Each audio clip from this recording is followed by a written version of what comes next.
ప్రస్తుతం ఇజ్రాయెల్ కి గాజాకి మధ్య యుద్ధం జరుగుతుంది. చాలా మంది చనిపోతున్నారు. ఈ వీడియోలో అసలు ఇజ్రాయెల్ కి గాజాకి మధ్య ఉన్న శత్రుత్వం ఏంటి, హమాస్ అనే వాళ్ళు ఎవరు, అసలు ఈ యుద్ధం ఎందుకు మొదలయ్యింది, ఈ యుద్ధం వల్ల ఇండియాకి ఏ విధంగా ఎఫెక్ట్ ఉంటుంది అనే విషయాల గురించి చెప్పబోతున్నాను. ఇక స్టార్ట్ చేస్తాను. ఇజ్రాయెల్ కి గాజాకి మధ్య ఉన్న శత్రుత్వం గురించి తెలుసుకోవాలంటే ముందు జ్యూస్ కి పాలెస్టీనియన్స్ కి మధ్య ఉన్న శత్రుత్వం గురించి తెలుసుకోవాలి. అంతకన్నా ముందు అసలు జ్యూస్ ఎవరు, పాలెస్టీనియన్స్ ఎవరు అనే విషయాల గురించి తెలుసుకోవాలి. కొన్ని వేల సంవత్సరాల క్రితం మిడిల్ ఈస్ట్ మ్యాప్ ఈ విధంగా ఉండేది. ఇక్కడ ఇజ్రాయెల్ రాజ్యం ఉండేది, ఇక్కడ పాలెస్టీన్ రాజ్యం ఉండేది.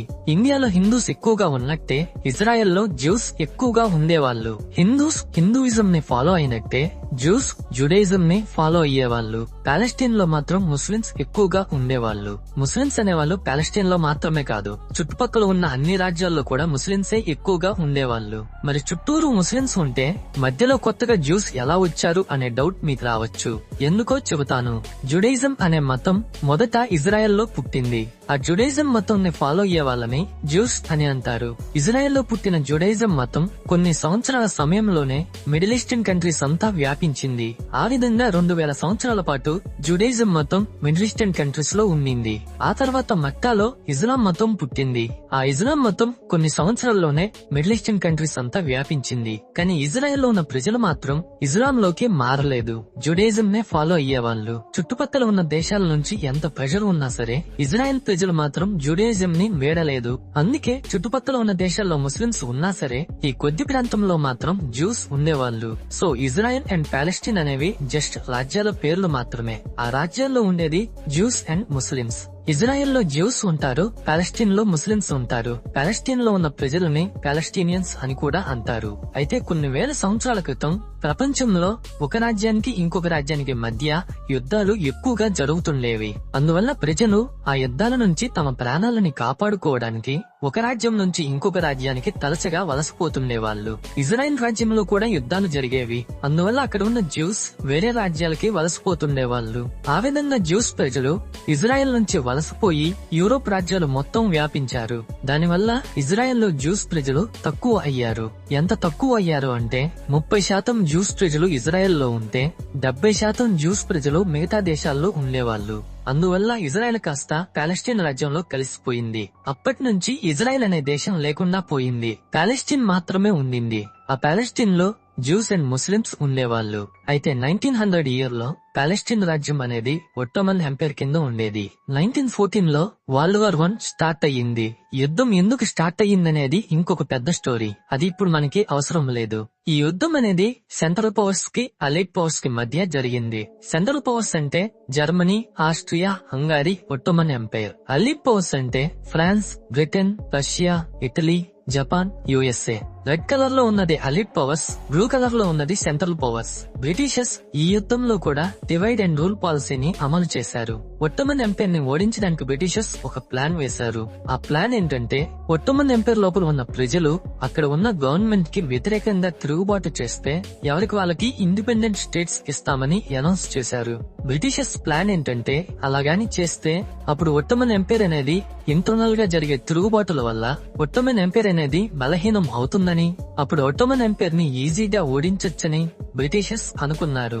ఒట్టోమన్ ఎంపైర్ లో జ్యూస్ కూడా ఉన్నారు గనక వాళ్ళు గాని బ్రిటన్ కి సపోర్ట్ చేస్తే అప్పుడు జ్యూస్ కి కూడా సెపరేట్ కంట్రీ ఇస్తామని 1917 బాల్ఫర్ డిక్లరేషన్ లో బ్రిటిషర్స్ అనౌన్స్ చేశారు. తమకి సెపరేట్ కంట్రీ వస్తుందనే ఆశతో జ్యూస్ బ్రిటన్ కి సపోర్ట్ చేశారు. ఒట్టోమన్ ఎంపైర్ కి వ్యతిరేకంగా తిరుగుబాటు చేశారు. సో ఫైనల్ గా వరల్డ్ వార్ 1 లో సెంట్రల్ పవర్స్ ఓడిపోయాయి. అంటే ఒట్టోమన్ ఎంపైర్ ఓడిపోయింది, అలైడ్ పవర్స్ లో ఉన్న బ్రిటనే గెలిచింది. మాటిచ్చినట్టుగానే ఒట్టోమన్ ఎంపైర్ లో ఉన్న చాలా రాజ్యాలకి బ్రిటన్ సెపరేట్ కంట్రీస్ ని ఇచ్చింది. కానీ పాలెస్టీన్ లో ఉన్న జ్యూస్ కి మాత్రం సెపరేట్ కంట్రీ ఇవ్వలేదు. యుద్ధం తర్వాత పాలెస్టీన్ ని బ్రిటిషర్స్ పరిపాలిస్తూ వచ్చారు. ఎందుకో చెబుతాను. జ్యూస్ కి సెపరేట్ కంట్రీ ఇవ్వడానికి పాలెస్టీన్ లో ఉన్న ముస్లిమ్స్ అందుకు ఒప్పుకోలేదు. ఇన్ని రోజులుగా తాము ఉంటున్న భూమిని ఎలా విడదీస్తారని ముస్లిమ్స్ గొడవ చేశారు. సో జ్యూస్ ఏమో సెపరేట్ కంట్రీ కావాలని గొడవ చేస్తుంటే పాలెస్టీన్ లో ఉన్న ముస్లిమ్స్ ఏమో విడదీయొద్దని గొడవ చేశారు. అప్పటి నుంచి పాలెస్టీన్ లో ఉన్న జ్యూస్ కి ముస్లిమ్స్ కి మధ్య గొడవలు జరుగుతూనే ఉన్నాయి. ఉన్నాయి. అందువల్ల బ్రిటిషర్స్ జ్యూస్ కి సపరేట్ కంట్రీ ఇవ్వలేదు. ఆ సమయంలోనే జర్మనీలో ఉన్న హిట్లర్ అనే అతను వెలుగులోకి వచ్చాడు. అతను ఒక క్రిస్టియన్. అప్పట్లో క్రిస్టియన్స్ కి జ్యూస్ అంటే అస్సలు పడదు. ఎందుకంటే జీసస్ చనిపోవడానికి జ్యూసే కారణమని క్రిస్టియన్స్ నమ్మకం. వాళ్ళు అలా ఎందుకు అనుకునే వాళ్ళనేది అదొక పెద్ద స్టోరీ. అది ఇప్పుడు మనకి అవసరం లేదు. అప్పట్లో క్రిస్టియన్స్ అనే వాళ్ళు జ్యూస్ ని ద్వేషించడానికి ఇంకొక రీజన్ ఏంటంటే క్రిస్టియన్స్ కి చిన్నప్పటి నుంచి మతబోధకులు జ్యూస్ గురించి చెడ్డగా చెబుతూ ఉండేవాళ్ళు. అందువల్ల అప్పట్లో క్రిస్టియన్స్ జ్యూస్ ని బాగా ద్వేషించేవాళ్ళు. హిట్లర్ కూడా క్రిస్టియన్ గనుక అతని దగ్గర అధికారం ఉందని జర్మనీలో నివసిస్తున్న జ్యూస్ అందరినీ చంపుతుండేవాడు. అలా 60 లక్షల మంది జ్యూస్ ని చంపించాడు. దాన్ని పీరియడ్ ఆఫ్ హాలోకాస్ట్ అని కూడా అంటారు. ఒక్క జర్మనీలోనే కాదు, వేరే యూరోపియన్ కంట్రీస్ లో కూడా జ్యూస్ ని చాలా డిస్క్రిమినేట్ చేసేవాళ్ళు. జ్యూస్ అనే వాళ్ళు శత్రువులు అన్నట్టు ట్రీట్ చేసేవాళ్ళు. అందువల్ల జ్యూస్ భయపడి ఒకప్పటి తమ హోమ్ కంట్రీ అయిన పాలెస్టీన్ కి తిరిగి రావడం మొదలు పెట్టారు. జ్యూస్ గురించి నేను ఇంత ఎందుకు చెబుతున్నాను అంటే వాళ్ళు ఏ కారణాల వల్ల తిరిగి తమ మతం పుట్టిన ప్లేస్ కి వస్తున్నారనే దాని గురించి చెప్పడానికి చెబుతున్నాను. సో కొన్ని లక్షల మంది జ్యూస్ బ్రిటిషర్స్ పాలిస్తున్న పాలెస్టీన్ కి తిరిగి రావడం మొదలు పెట్టారు. అలా తిరిగి రావడం అక్కడే ఉంటున్న ముస్లింస్ కి నచ్చలేదు. ఎందుకు నచ్చలేదంటే ముస్లింస్ కి ఎంప్లాయ్మెంట్ ఆపర్చునిటీస్ తగ్గుతాయని, జ్యూస్ తమని పరిపాలిస్తారేమోనని, ముస్లింస్ ఎక్కువగా ఉన్న భూభాగంలో జ్యూస్ ఎక్కువైపోయి తాము మైనారిటీ ప్రజలు అవుతామని. ఈ రీజన్స్ వల్ల జ్యూస్ రావడం ముస్లింస్ కి నచ్చలేదు. అందువల్ల పాలెస్టీన్ లో జ్యూస్ కి ముస్లింస్ మధ్య తరచుగా గొడవలు జరుగుతుండేవి. ఒకరినొకరు చంపుకునేవాళ్ళు. ఈ గొడవల్ని ఆపాలని బ్రిటిషర్స్ చాలా ట్రై చేశారు, కానీ ఆపలేకపోయారు. సో జ్యూస్ కి ముస్లింస్ కి మధ్య బాగా గొడవలు జరుగుతుండేవి. 1947 లో బ్రిటిషర్స్ ఏం చేశారంటే ఈ ప్రాబ్లం ని యునైటెడ్ నేషన్స్ ఆర్గనైజేషన్ UNO కి అప్పగించారు. UNO ఈ ప్రాబ్లం కి సొల్యూషన్ ని ఆలోచించింది. UNO ఏం చేసిందంటే పాలెస్టీన్ ని 2 దేశాలుగా విడదీసింది. జ్యూస్ ఎక్కువగా ఉన్న ప్రాంతాన్ని ఇజ్రాయెల్ కంట్రీగా చేసింది. ముస్లింస్ ఎక్కువగా ఉన్న ప్రాంతాన్ని పాలెస్టీన్ కంట్రీగా చేసింది. జ్యూస్ కి, ముస్లింస్ కి, క్రిస్టియన్స్ కి కామన్ గా ఉన్న హోలీ ప్లేస్ అయిన జెరూసలేం సిటీని UNO తన కంట్రోల్లోకి తీసుకుని స్పెషల్ ఇంటర్నేషనల్ రెజిమ్ అని చేసింది. ఈ 3 మతాలకి జెరూసలేం సిటీ ఎందుకని పవిత్రమైన ప్లేస్ అనేది ఇంకో పెద్ద స్టోరీ. అది ఇప్పుడు మనకి అవసరం లేదు. సో UNO బ్రిటిషర్స్ పాలిస్తున్న పాలెస్టీన్ ని 2 కంట్రీస్ గా విడదీసింది. దాని మ్యాప్ ఇది. జ్యూస్ ఈ ప్లాన్ ని యాక్సెప్ట్ చేశారు.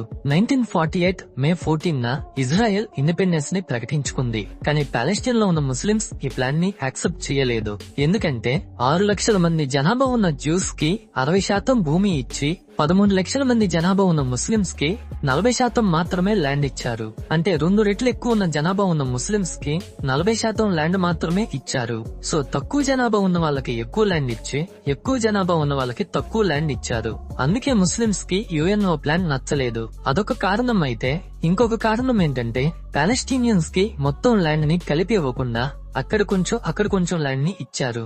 ఈ కారణాల వల్ల UNO ప్లాన్ ని ముస్లింస్ యాక్సెప్ట్ చేయలేదు. అందుకే ఇజ్రాయెల్ ఇండిపెండెన్స్ ని ప్రకటించుకున్న నెక్స్ట్ రోజే పాలెస్టీనియన్స్ ఇజ్రాయెల్ మీద యుద్ధం ప్రకటించారు. పాలెస్టీనియన్స్ కి సపోర్ట్ గా చుట్టుపక్కల ఉన్న ముస్లిం కంట్రీస్ వచ్చాయి. ఆ కంట్రీస్ ఏంటంటే Palestine, Egypt, Syria, Jordan. Israel కి ఆ కంట్రీస్ కి మధ్య యుద్ధం జరిగింది. ఆ యుద్ధంలో ఇజ్రాయెలే గెలిచింది. ఆ యుద్ధంలో పాలెస్టీన్ కి సంబంధించిన చాలా భూభాగం ఇజ్రాయెల్ దక్కించుకుంది. యుద్ధానికి ముందు మ్యాప్ ఈ విధంగా ఉంటే యుద్ధం తర్వాత మ్యాప్ ఈ విధంగా ఉంది. రెడ్ సర్కిల్ లో మార్క్ చేసిన ప్లేసెస్ ని ఇజ్రాయెల్ యుద్ధంలో దక్కించుకుంది. అంటే చాలా భూభాగాన్ని దక్కించుకుంది. దాదాపు పాలెస్టీన్ కి చెందిన 60% భూభాగాన్ని ఇజ్రాయెల్ యుద్ధంలో దక్కించుకుంది. ఈవెన్ UNO కంట్రోల్ లో ఉన్న జెరూసలేం సిటీలో వెస్ట్ జెరూసలేం ని కూడా ఇజ్రాయెల్ యుద్ధంలో దక్కించుకుంది. ఆ యుద్ధం వల్ల పాలెస్టీన్ లో ఉన్న ముస్లింస్ తమ ప్రాణాలని కాపాడుకోవడానికి చుట్టుపక్కల ఉన్న కంట్రీస్ కి వలసపోయారు. ఇంకొంతమంది ముస్లింస్ ని ఇజ్రాయెలే పంపించేసింది.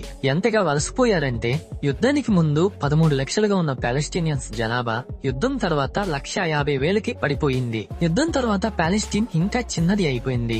సో ఇప్పుడు ఇజ్రాయెల్ దగ్గర 80% భూమి ఉంటే పాలెస్టీన్ దగ్గర 20% భూమి మాత్రమే ఉంది. ఇక్కడ ఉన్న పాలెస్టీన్ కి వెస్ట్ బ్యాంక్ అని పేరు పెట్టారు. అక్కడ ఉన్న పాలెస్టీన్ కి గాజా అని పేరు పెట్టారు. దీన్ని గాజా స్ట్రిప్ అని కూడా అంటారు. ఇక అప్పటి నుంచి పాలెస్టీన్ ప్రజలు ఎలాగైనా తమ భూభాగాన్ని ఇజ్రాయెల్ నుంచి తిరిగి దక్కించుకోవాలని ఇజ్రాయెల్ తో గొడవ పడుతూనే ఉన్నారు. వాళ్ళ మధ్య చిన్న చిన్న యుద్ధాలు జరుగుతూనే ఉన్నాయి. 1967 లో మళ్లీ ఇజ్రాయెల్ కి పాలెస్టైన్ కి మధ్య యుద్ధం వచ్చింది. పాలెస్టైన్ కి సపోర్ట్ గా అరబ్ కంట్రీస్ కలిసి వచ్చాయి. ఈ యుద్ధంలో కూడా ఇజ్రాయెలే గెలిచింది. ఈసారి ఇజ్రాయెల్ మొత్తం పాలెస్టైన్ భూభాగాన్ని దక్కించుకుంది. అంటే గాజాని, వెస్ట్ బ్యాంక్ ని, ఈజిప్ట్ కి చెందిన సినాయ్ పెనిన్సులా భూభాగాన్ని, సిరియాకి చెందిన గోలన్ హైట్స్ భూభాగాన్ని దక్కించుకుంది. ఈ యుద్ధంలో ఇజ్రాయెల్ మొత్తం పాలెస్టైన్ ని ఆక్రమించుకున్నందుకు యుఎన్ లో కూడా ఇజ్రాయెల్ ని ఖండించింది. కానీ ఇజ్రాయెల్ మాత్రం డోంట్ కేర్ అన్నట్టు ఉంది. సో ఇప్పుడు ఇజ్రాయెల్ దగ్గర 100% ల్యాండ్ ఉంది, పాలెస్టైన్ దగ్గర 0% ల్యాండ్ ఉంది. ఈజిప్ట్ అండ్ సిరియా తాము కోల్పోయిన భూభాగాన్ని తిరిగి ఇజ్రాయెల్ నుంచి దక్కించుకోవడానికి 1973లో మళ్లీ యుద్ధానికి వచ్చాయి. ఇజ్రాయెల్ మీద సడన్ గా అటాక్ చేశారు. ఈ యుద్ధాన్ని యోమ్ కిప్పుర్ వార్ అని కూడా అంటారు. ఈజిప్ట్ అండ్ సిరియా కలిసి వచ్చినప్పటికీ ఇజ్రాయెల్ ని ఏమీ చేయలేకపోయాయి. ఈ యుద్ధంలో కూడా ఇజ్రాయెలే గెలిచింది. Egypt and Syria ఓడిపోయాయి.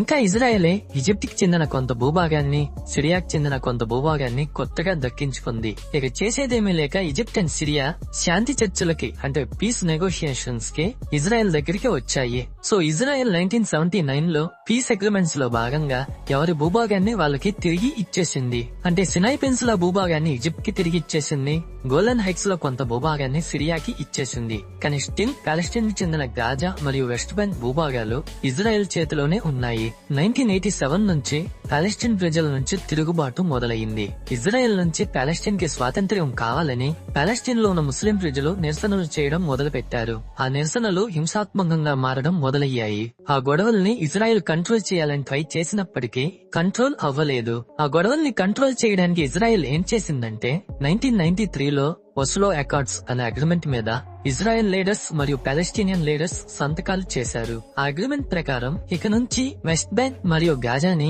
పాలెస్టీనియన్ ప్రజలే పరిపాలించుకోవచ్చు. ఇజ్రాయెల్ కంట్రోల్ ఏముండదు. కానీ అది పాలెస్టీన్ కి సపరేట్ కంట్రీ ఇచ్చినట్టు కాదు అనే అగ్రిమెంట్ లో ఉంది. ఆ తర్వాత వెస్ట్ బ్యాంక్ మరియు గాజాలో ఎలక్షన్స్ జరిగాయి. ఆ ఎలక్షన్స్ లో పాలెస్టీన్ లిబరేషన్ ఆర్గనైజేషన్ అనే పొలిటికల్ పార్టీ గెలిచింది. ఆ తర్వాత కొన్ని సంవత్సరాలకి గాజాలో హమాస్ అనే కొత్త పొలిటికల్ పార్టీ వెలుగులోకి వచ్చింది. హమాస్ పార్టీకి చెందిన పొలిటికల్ లీడర్స్ ప్రజలకి ఏం చెప్పేవారంటే పాలెస్టైన్ కి సపరేట్ కంట్రీ తీసుకొస్తామని, ఇజ్రాయెల్ భూభాగాన్ని ఎలాగైనా దక్కించుకుని పాలెస్టైన్ లో కలుపుతామని ప్రజలకి చెప్పేవారు. ప్రజలను నమ్మించడానికి రాకెట్స్ తో ఇజ్రాయెల్ మీద అటాక్ కూడా చేసేవారు. ప్రజలు వాటిని నమ్మి హమాస్ పొలిటికల్ పార్టీని గెలిపించారు. ఇక అప్పటి నుంచి గాజాని మరియు వెస్ట్ బ్యాంక్ ని హమాసే రూల్ చేస్తున్నారు. కానీ గవర్నమెంట్ ఏర్పడ్డ ఒక్క సంవత్సరానికే ఆ పార్టీలో గొడవలు వచ్చాయి. అందువల్ల వెస్ట్ బ్యాంక్ లో వేరే పొలిటికల్ పార్టీ అధికారంలోకి వచ్చింది. గాజాలో మాత్రం హమాస్ పార్టీ పరిపాలిస్తూ ఉంది. అప్పటి నుంచి హమాస్ ఏం చేసేవారంటే ఇజ్రాయెల్ మీద రాకెట్స్ తో అటాక్ చేస్తుండేవారు. మామూలుగా ఏదైనా కావాలంటే మాట్లాడి నెగోషియేట్ చేసి దక్కించుకోవాలి లేదా యుద్ధం చేయాలి. కానీ హమాస్ పార్టీ లీడర్స్ హింసాత్మక దాడులు చేసేవారు. ఇజ్రాయెల్ లో ఉన్న సామాన్య ప్రజల మీద కూడా దాడి చేసేవారు. అందువల్ల హమాస్ పార్టీ ఒక ఉగ్రవాద సంస్థ అని యుఎన్ఓ ప్రకటించింది. అప్పటి నుంచి హమాస్ పార్టీ లీడర్స్ ఎలాగైనా ఇజ్రాయెల్ ని దక్కించుకోవాలని హింసాత్మకమైన దాడులు చేసేవారు. గాజా నుంచి ఇజ్రాయెల్ మీదకి రాకెట్స్ ని పంపించేవారు. ఇక ప్రస్తుతానికి వస్తే హమాస్ లీడర్స్ సడన్ గా ఇజ్రాయెల్ మీద దాడి చేశారు.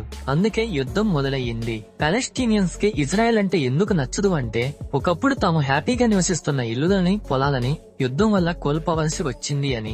అందుకే పాలెస్టీనియన్స్ తరచుగా ఇజ్రాయెల్ కి వ్యతిరేకంగా నిరసనలు చేస్తుంటారు. తాము కోల్పోయిన ల్యాండ్ ని తిరిగి దక్కించుకోవాలనుకుంటారు. ఇజ్రాయెల్ కి పాలెస్టీనియన్స్ తో ఎందుకు గొడవ అంటే పాలెస్టీనియన్స్ తమకు కావాల్సింది మాటలతో అడగకుండా తమ మీదకి యుద్ధానికి వస్తారని, ఇజ్రాయెల్ లో ఉన్న సామాన్య ప్రజల్ని చంపుతారని. సో ఇజ్రాయెల్ కి పాలెస్టీన్ కి మధ్య ఉన్న గొడవ అదే. ఈ వీడియోలో ఇజ్రాయెల్ కి పాలెస్టీన్ కి మధ్య ఉన్న శత్రుత్వం ఏంటి, హమాస్ ఎవరు అనే విషయాల గురించి చెప్పాను.